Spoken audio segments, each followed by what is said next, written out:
Salut à vous, j'espère que vous allez super bien et je vous souhaite comme ça la bienvenue dans le premier module de notre formation Microsoft Excel niveau avancé. Et dans ce premier module, nous allons parler de quoi? Nous allons parler comme ça là des fonctions et outils conditionnels avancés. Tout simplement, on va parler des fonctions de condition si et on va voir comment utiliser la fonction de condition si et les fonctions logiques et ou. Donc c'est ce que nous allons voir dans ce premier module. Nous allons également voir comment est-ce qu'on peut utiliser les fonctions de gestion d'erreurs, notamment les fonctions si erreur, les fonctions est erreur et la fonction est vide. Donc sans plus tarder, nous allons débuter comme ça là par la fonction si. La fonction si c'est quoi? La fonction si c'est bon, on va dire que c'est juste un rappel parce que là c'est le niveau avancé. Donc on va d'abord commencer par un rappel pour celui qui ne sait pas à quoi sert la fonction si. Donc la fonction si, c'est tout simplement une fonction de condition qui renvoie vrai si la condition est respectée et faux si la condition n'est pas respectée. Donc je vais tout de suite m'expliquer en pratique. Par exemple, nous avons par exemple ce petit tableau. Si vous voyez ce petit tableau, vous avez les niveaux, les différents départements. Donc admettons que là c'est le chiffre d'affaires, c'est-à-dire le budget alloué pour chaque département. Donc là nous avons le budget alloué pour chaque département. Et ici là nous avons les dépenses qui ont été effectuées pour ces différents départements. Maintenant le statut ici, on va partir par exemple sur deux statuts. Donc on va dire le premier statut, ça sera bon au cas où quoi? Bon au cas où les dépenses n'ont pas dépassé le budget. Et le deuxième statut, ça sera on va dire par exemple dépassé. On peut dire même budget dépassé. Budget dépassé. Donc ici, qu'est-ce qui sera question de faire ici dans notre cas? Ici au niveau du statut, il sera question de faire la comparaison entre le budget et la dépense et le montant, le budget alloué et le montant qui a été affecté pour notre dépense. Donc c'est à dire quoi? Si la dépense est inférieure au budget, alors il va nous dire que le statut est bon. Donc à partir de là on n'a pas de souci. Maintenant s'il fait la comparaison des deux et qui se rend compte que la dépense est supérieure au budget, c'est-à-dire la dépense a dépassé le budget, alors ici il va nous dire quoi? Il va dire budget bon, je préfère qu'on mette dépassé ici, hein. Voilà, donc je préfère qu'on mette dépassé. Donc il va nous dire dépassé tout simplement, c'est-à-dire quoi? Le budget prévu a été dépassé. Donc ici il s'agira pour nous de faire la comparaison entre deux si et de renvoyer bon si le budget, la dépense est inférieure, et dépassé si la dépense est supérieure. Donc on va faire ça de manière très simple en utilisant la fonction si. Donc je vais dire aussi, je vais appeler la fonction. Vous savez que pour appeler une fonction, je vais d'abord cliquer dans la cellule qui va contenir notre résultat.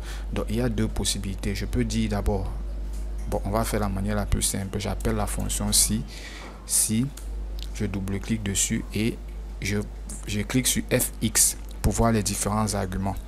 Donc lorsque j'ai cliqué sur fx pour voir les différents arguments, ici c'est quoi? J'ai trois arguments en fait. Donc j'ai le test logique. On nous dit c'est quoi? Toute valeur ou expression dont le résultat peut être vrai ou alors le résultat peut être faux. Donc ici il s'agit de faire quoi? Il s'agit de mon test. Alors qu'est-ce que je veux tester? La condition que je vais tester.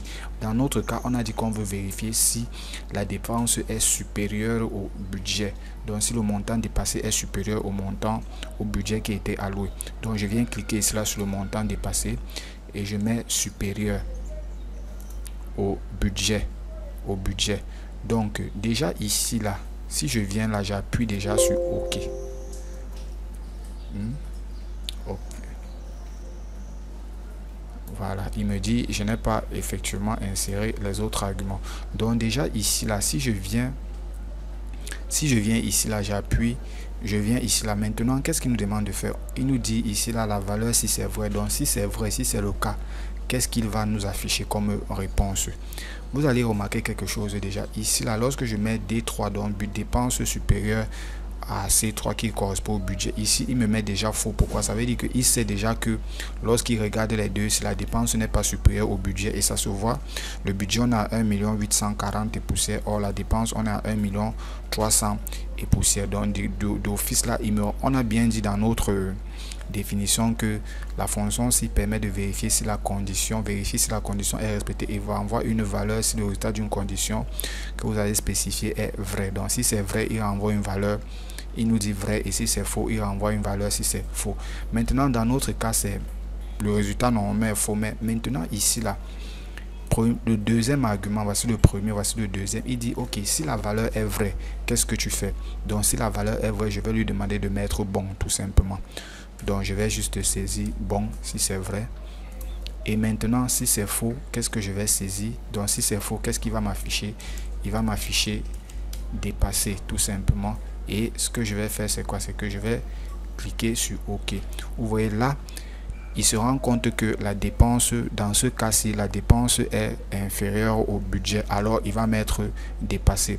Donc je vais essayer d'étirer ma formule vers le bas. Je pense que vous savez déjà ce que c'est, puisqu'il s'agit d'une formation avancée, donc vous avez déjà certains prérequis, certaines bases. Donc je vais juste étirer ma formule vers le bas. Vous voyez ici là, ici par exemple j'ai bon, ça veut dire que si je vérifie bien, je me rends compte effectivement que la dépense est supérieure.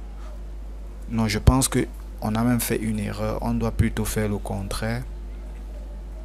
Voilà, donc on a dit que si c'est dépassé, donc si la dépense est supérieure, on doit plutôt mettre dépassé.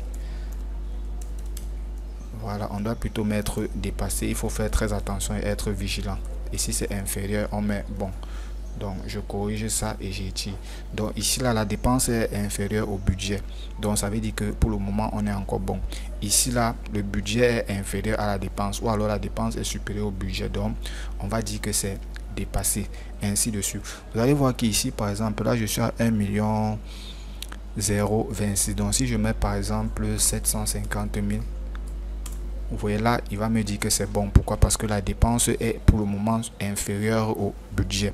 Donc c'est un peu ça le petit rappel sur la fonction si, la fonction de condition si simple. C'est une fonction qui permet tout simplement de vérifier une condition. Si la condition est vraie, alors il renvoie la valeur vraie, ou alors il renvoie une valeur qu'on va définir. Si c'est faux, il va renvoyer la valeur faux. Donc faux, et on peut lui demander à la place de faux qu'il mette une valeur qu'on va tout simplement définir. Donc je pense que je vous ai montré la syntaxe, la syntaxe autant pour moi. Donc maintenant on va passer donc au deuxième point qui va correspondre à l'utilisation de si avec les conditions, comme les fonctions logiques et ou, la fonction logique et ou. Donc déjà on va faire un petit rappel sur la fonction et sur la fonction ou. Donc je vais également partir sur cette petit exemple ci. Je vais partir sur cette petite exemple ci. Par exemple ici là, on va commencer avec la fonction et. La fonction et c'est quoi? La fonction et c'est tout simplement une fonction de condition qui vérifie deux ou plusieurs conditions et renvoie faux si l'une des conditions n'est pas respectée et vrai si les deux ou alors toutes les conditions sont respectées. Ça veut dire qu'avec la fonction et, pour qu'il renvoie vrai, il faut que toutes les conditions soient respectées. Donc si parmi toutes les conditions qu'on a posées, il y a une seule qui n'est pas respectée, alors il va renvoyer faux. Pareil avec la fonction ou. Parallèlement autant pour moi avec la fonction ou. La fonction ou c'est une fonction de condition qui vérifie deux ou plusieurs conditions et renvoie vrai si l'une des conditions est respectée et faux si toutes les conditions ne sont pas respectées. Donc ou on peut dire en quelque sorte que c'est le contraire de et. Donc ou il va te renvoyer vrai si parmi toutes les conditions là il y a une seule qui est seulement respectée, alors il va te renvoyer vrai. Mais si parmi toutes les conditions, si parmi les conditions toutes ne sont pas respectées, alors il va renvoyer faux. Donc la fonction ou a besoin d'au minimum qu'une seule condition soit respectée, alors que la fonction et, pour qu'il renvoie vrai, il faut que toutes les conditions soient respectées. Donc essayons de passer à la pratique avec ce petit exemple ici. Ici par exemple on a les jours de semaine, donc il sera question pour nous ici là de dire parmi les jours-ci quel jour est fermé et quel jour est ouvert. Partons sur le fait que le samedi et le dimanche ce sont des jours fermés, donc de lundi à vendredi ce sont des jours ouverts et de samedi à dimanche disons que ce sont des jours fermés. Donc, maintenant, les jours fermés ici vont correspondre aux numéros qui vont de 1 jusqu'à 5. Et les jours ouverts vont correspondre aux numéros qui vont de 6 jusqu'à 7. Donc, lorsque ici, là, il voit 6, alors il faut qu'il me mette fermé ici, là. Lorsqu'il voit 7, il faut qu'il me mette ouvert. Par contre, lorsqu'il voit 3, 2, 1, 4 et 5. Donc, lorsqu'il voit de 1 à 5, il faut qu'il me mette ouvert. Donc, on va commencer avec la fonction OU. Ce que je vais faire ici, je vais mettre une formule par exemple. Je vais dire, si ici là, je prends cette cellule-ci et je dis par exemple que cette cellule-ci est égale par exemple à 3. Vous voyez là, il me dit automatiquement que c'est vrai. Si j'étire là, vous voyez les autres, il va me dire que c'est faux. Il va me dire que c'est faux. Maintenant, je vais lui dire ceci égale 3 ou. Donc, je vais commencer par ou. Je saisis ou et j'applique. Je dis ou. Je commence d'abord par ou. Ceci égale 3 égale.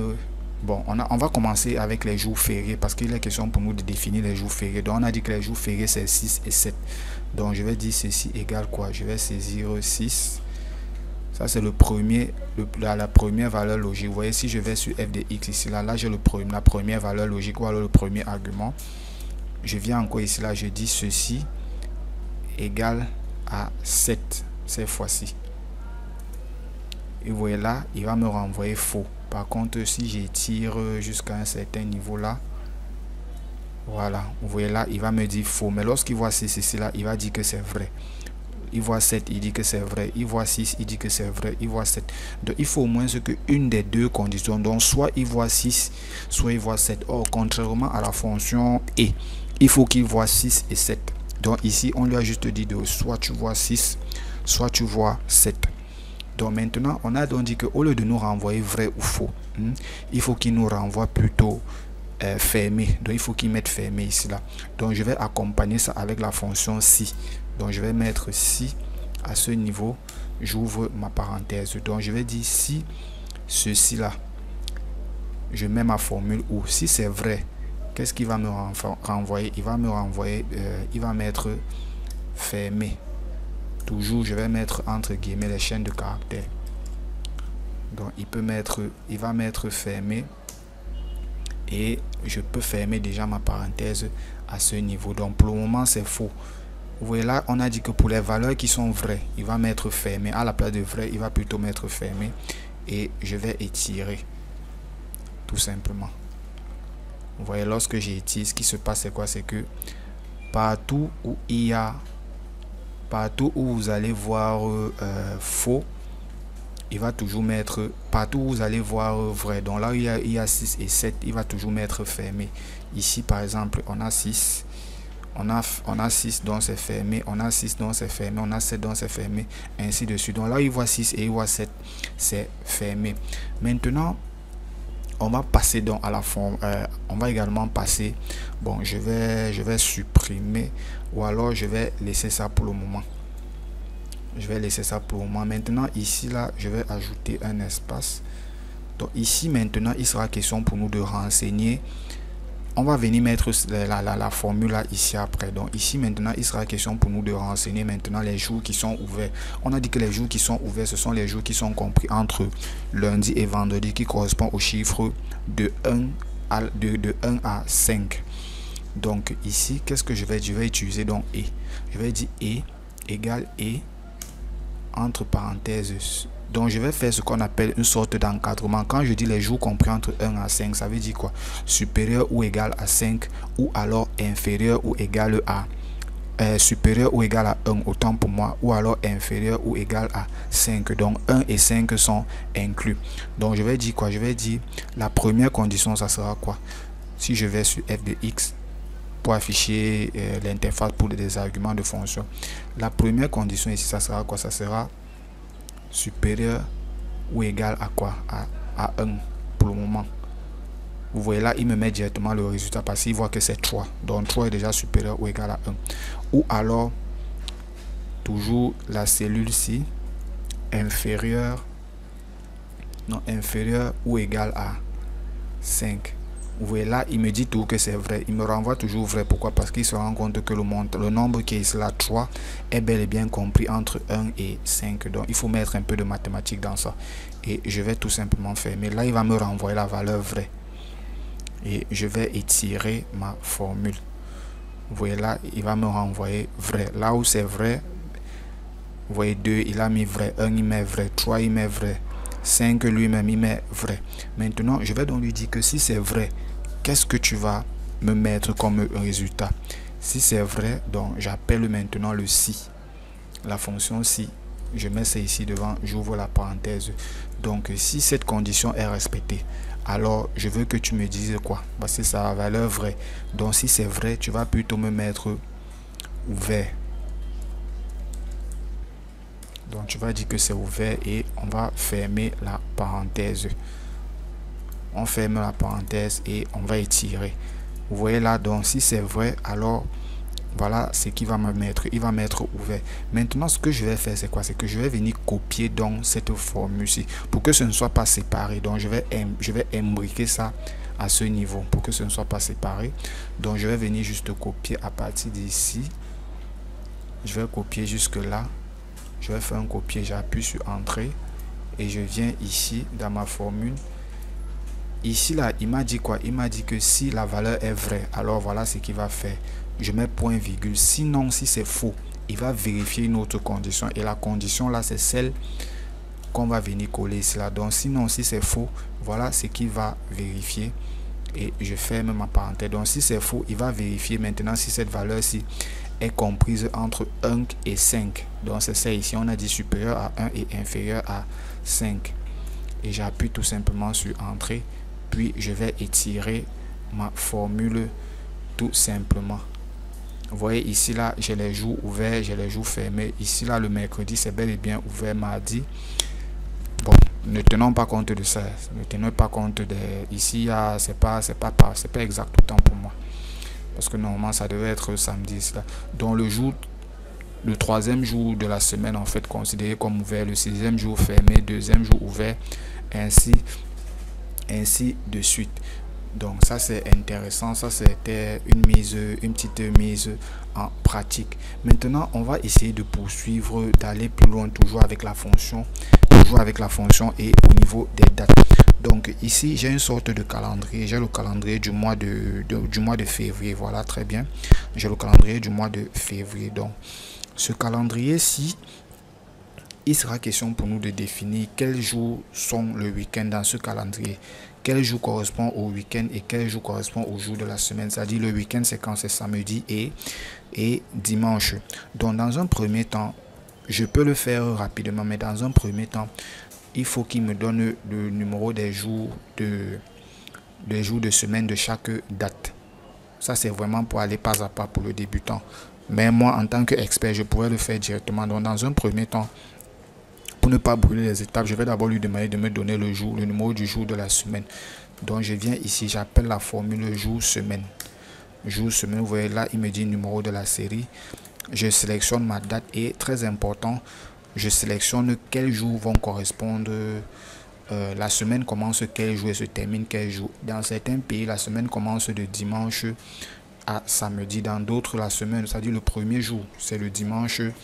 Et le dernier jour c'est samedi. Dans d'autres pays, la semaine commence par exemple, le premier jour c'est le lundi et le dernier jour c'est dimanche, notamment ici au Cameroun bien sûr. Dans d'autres, donc vous avez tous ces paramètres, c'est bon.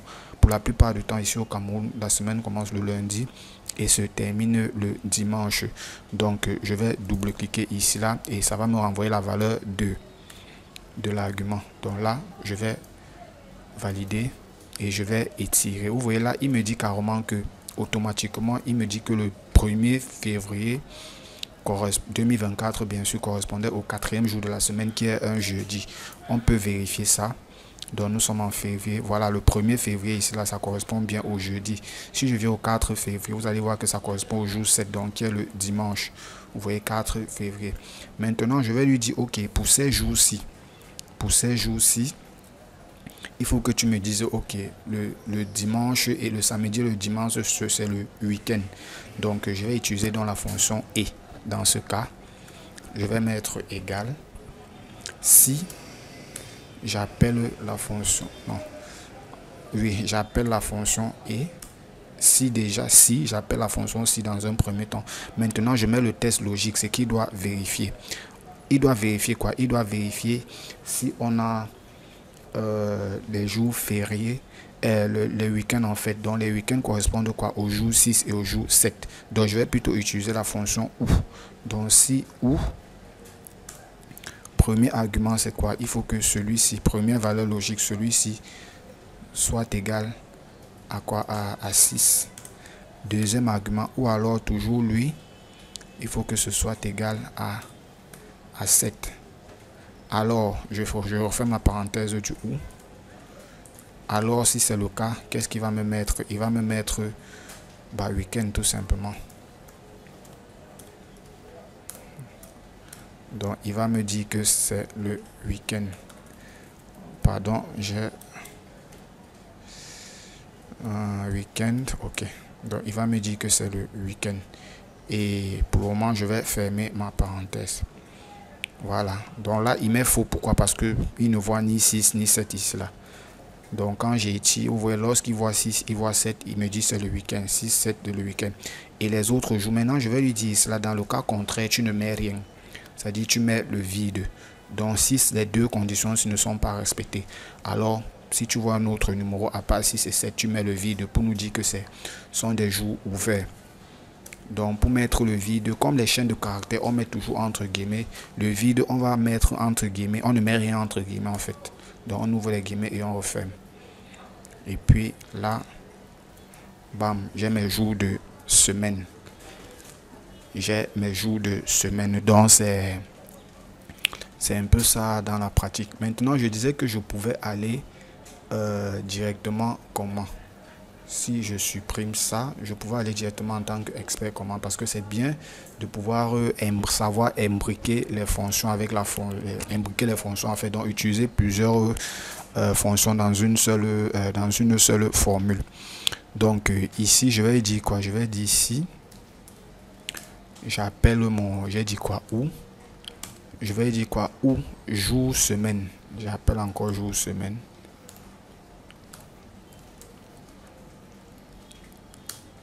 Jour semaine de ceci, point virgule, je sais que c'est numéro 2 pour dire que voilà, jour semaine de ceci est égal à 6. Ou alors jour semaine toujours, jour semaine de ceci, deuxième argument pour dire que ma semaine commence le lundi et se termine le dimanche, est égal à quoi? Est égal à 7. Et je referme ma condition ou. Donc si c'est vrai, qu'est-ce que je mets? Je vais mettre week-end. Tout simplement. Si ce n'est pas vrai, donc si c'est faux, je ne mets rien, je mets le vide. Donc voilà ça. Et je vais étirer. Donc week-end et vide. Vous voyez là, si vous vérifiez par exemple le 11 février, vous allez voir que c'est un week-end. Donc si je viens dans mon calendrier le 11 février, vous voyez là c'est un dimanche. Donc c'est un peu comme ça que vous pouvez utiliser la fonction si avec incrémenter, imbriquer autant pour moi avec la fonction ou. Maintenant, on va essayer de mettre ça, de faire vraiment un cas pratique avec un fichier. Donc ici par exemple, je vais essayer d'agrandir un peu la base de données. Donc vous avez une base de données des ventes de différents produits en fait par les commerciaux. Donc ici vous avez les vendeurs, les commerciaux ou alors les vendeurs, disons vendeurs ici.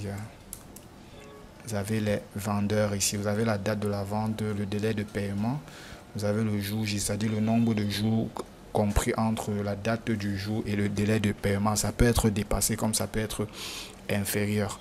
Maintenant ici là vous avez le reste.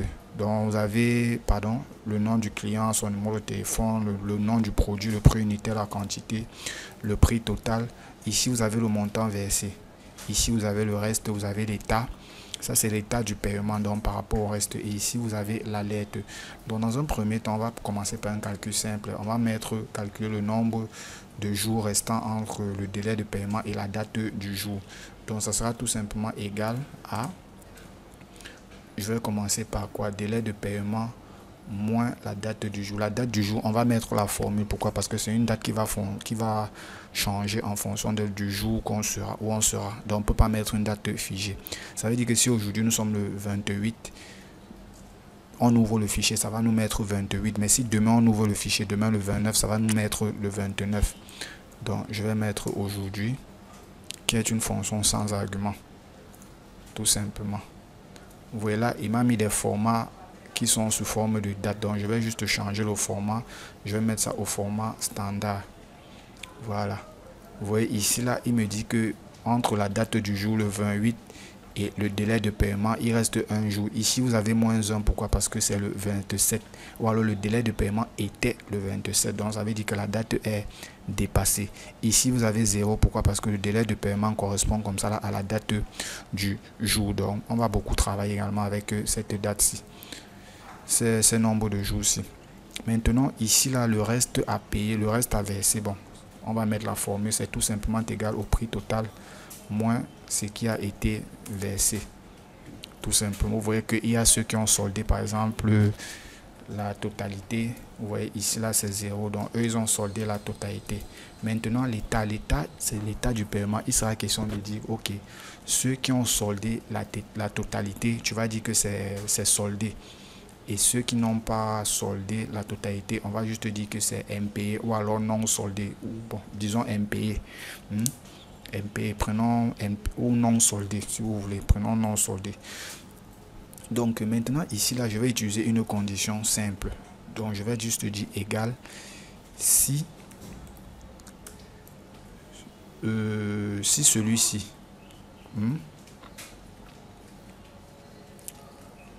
si quoi, puisque ici là ça veut dire que ok, voilà, si celui-ci est supérieur à 0, on va dire ça comme ça. Si c'est supérieur à 0, alors si c'est vrai, donc si le reste est supérieur à 0, ça veut dire qu'il n'a pas encore soldé.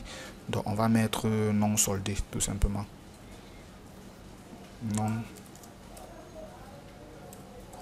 Non soldé. Et dans le cas contraire, si c'est égal, donc dans le cas contraire, ça veut dire quoi? C'est soit égal à 0, soit inférieur à 0. Maintenant, si c'est inférieur à 0, ça veut dire qu'il nous a donné le surplus. On va dire que c'est à l'avantage de l'entreprise. Donc, dans le cas contraire, il va juste mettre soldé. Après, c'est vous qui voyez ici, voilà. Vous voyez là, ici, là, il se rend compte qu'il y a un reste, donc il met non soldé, il y a un reste à payer. Parce que là, il a 1 million, le prix total, sa facture, la commande est à 1,5 million, lui, il a versé que 900 000. Donc voilà son résultat. Son reliquat, autant pour moi. Ici, là, il a bel et bien versé le montant demandé, donc lui, il a soldé. Donc ça, c'était l'application de la fonction, c'est simple. Maintenant, au niveau de l'alerte, qu'est-ce qu'on va voir au niveau de l'alerte? Il faudrait qu'il nous dise, l'alerte, c'est par rapport au délai de paiement que voici. Donc l'alerte c'est par rapport au délai au nombre de jours plutôt avant le délai. Ça veut dire quoi? On aura 3 ou 4 types d'alerte. Le premier type d'alerte, ça sera pour le client qui n'a pas soldé, qui n'a pas encore soldé. Donc là où l'état est non soldé et dont le nombre de jours est déjà dépassé, dont le délai de paiement est déjà dépassé. Lui, l'alerte, on va juste mettre délai de paiement dépassé ou alors délai dépassé. Ça, c'est le premier cas. Maintenant, le deuxième cas, ça sera pour le client qui n'a pas encore soldé. Oui, pour le client qui n'a pas encore soldé et dont le délai de paiement se trouve, le nombre de jours avant le délai de paiement se trouve entre 7 et 0 jours. Donc 7 et 0 jours, c'est-à-dire 0 inclus. Donc 7 à 0 jours. Donc si il lui reste 7 jours, on va mettre alerte. On va peut-être dire relance, puisqu'il sera question de le relancer.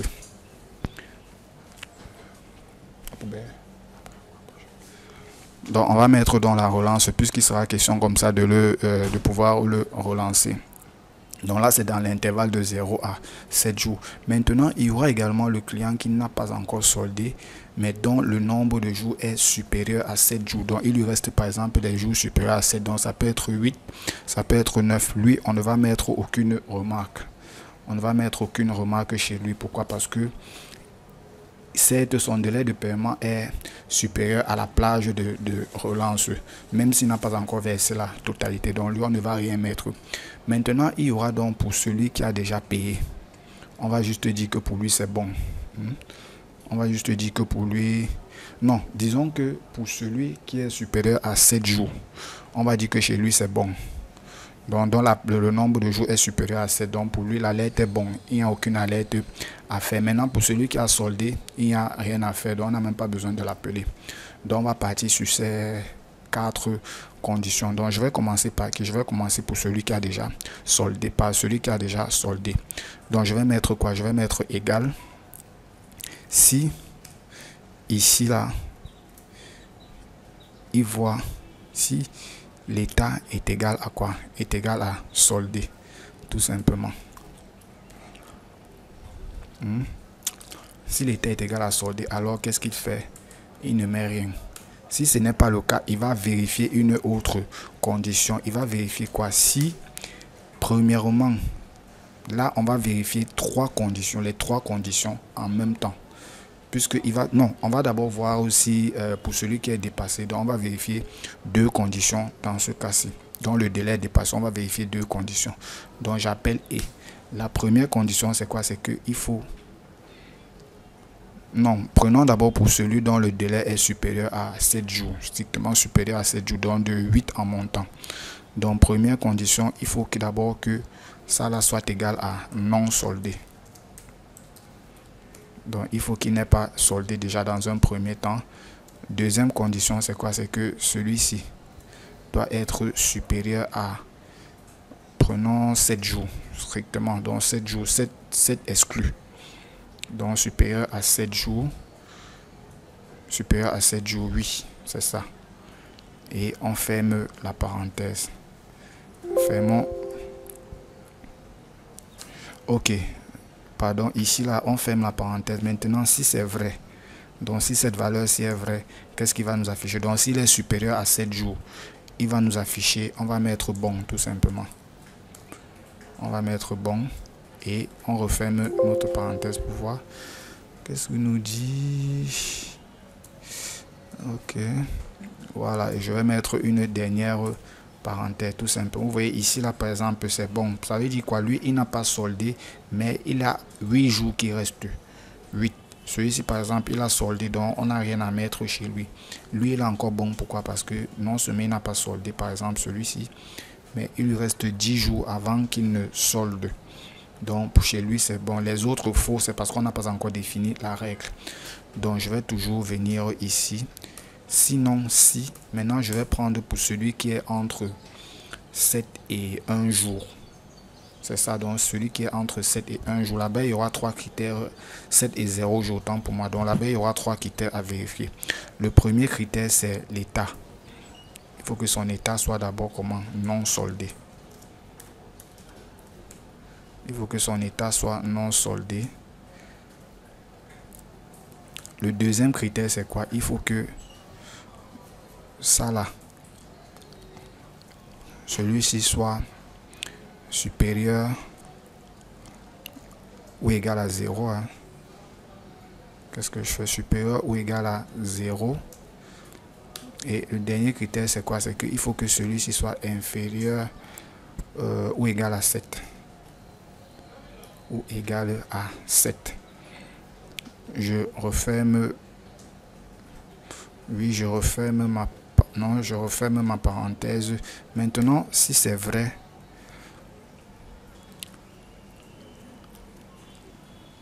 Voilà, donc si c'est vrai, qu'est-ce qu'il va nous dire? Si c'est vrai, il va renvoyer relance. Tout simplement. Donc si c'est vrai, il va renvoyer relance. Et je peux... Pardon, il faut que je vérifie si état ici. Voilà, j'ai fait une erreur ici parce que je devais mettre et. Je devais mettre le et ici. Voilà, donc je devais mettre et je vais refermer. Voilà, vous voyez ici par exemple, lui il a 1 jour, donc il faut déjà le relancer. Celui-ci par exemple a 2 jours, mais il a déjà soldé, donc 2 jours il a soldé, donc il n'y a rien à faire chez lui. Lui il a 3 jours et il n'a pas encore soldé, donc il faut déjà le relancer.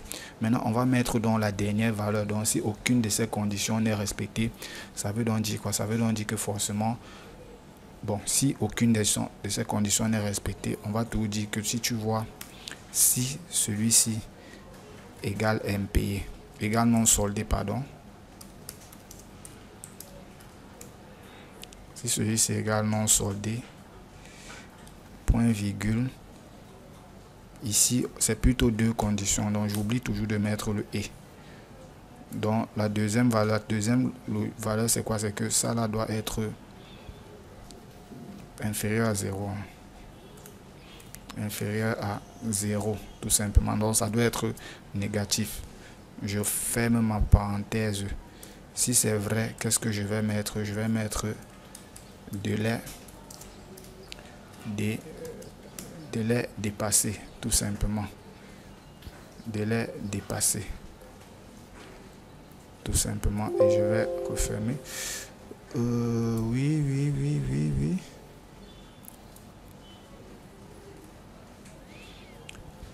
Ok, donc j'ai dit que si c'est vrai, je vais mettre délai dépassé.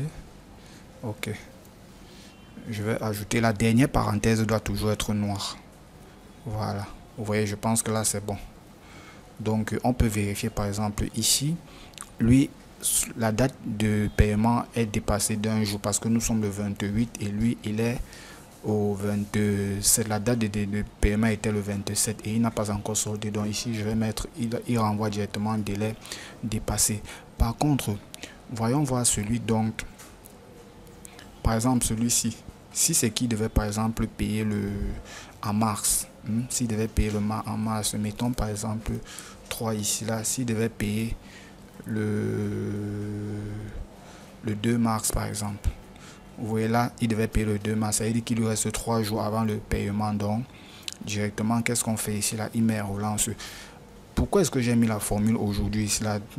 Aujourd'hui on est le 28, lorsqu'on sera le 29, il va retirer 1 jour, il va lui rester 2 jours, ainsi de suite. Donc c'est un fichier qui sera automatisé en fonction des jours qui vont passer.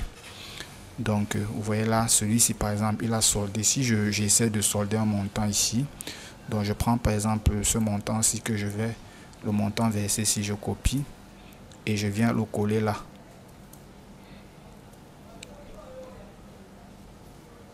Voilà. Et je viens le coller là. Ah non, même pas. Pardon. J'ai fait une petite erreur. C'est plutôt ceci, le montant total que je vais copier et que je vais venir coller. Voilà, ce montant. Vous voyez là, il me met soldé automatiquement, même si il ne tient plus compte des jours, des délais de paiement. Donc il va me mettre soldé. Sauf si vous avez peut-être prévu une amende pour ceux qui payent après. Mais lui, une fois qu'il a payé, ça met soldé et il n'y a plus aucune alerte à faire sur lui.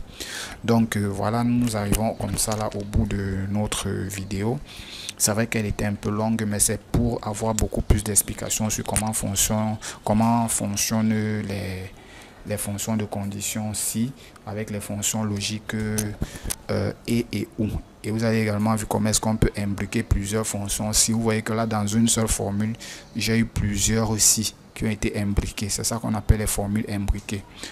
Les fonctions imbriquées, c'est-à-dire plusieurs fonctions dans une seule formule. Donc j'ai beaucoup de si avec les et, les ou, etc. Ici là il n'y a pas eu de ou, mais on aurait pu, s'il y avait l'occasion d'utiliser la fonction ou. Donc voilà, c'était tout pour ce premier module. Donc voilà, j'espère vous revoir pour le deuxième module qui va sortir, qui va sortir très bientôt, dans quelques jours, précisément 2 jours. Donc vous allez retrouver votre deuxième module qui va notamment concerner les mises en forme conditionnelle. Donc on va devoir appliquer les mises en forme conditionnelle toujours sur ce fichier. Donc vous allez voir tout sur les mises en forme conditionnelle avancées dans Microsoft Excel. Donc j'espère vous revoir très bientôt et d'ici là, portez-vous bien.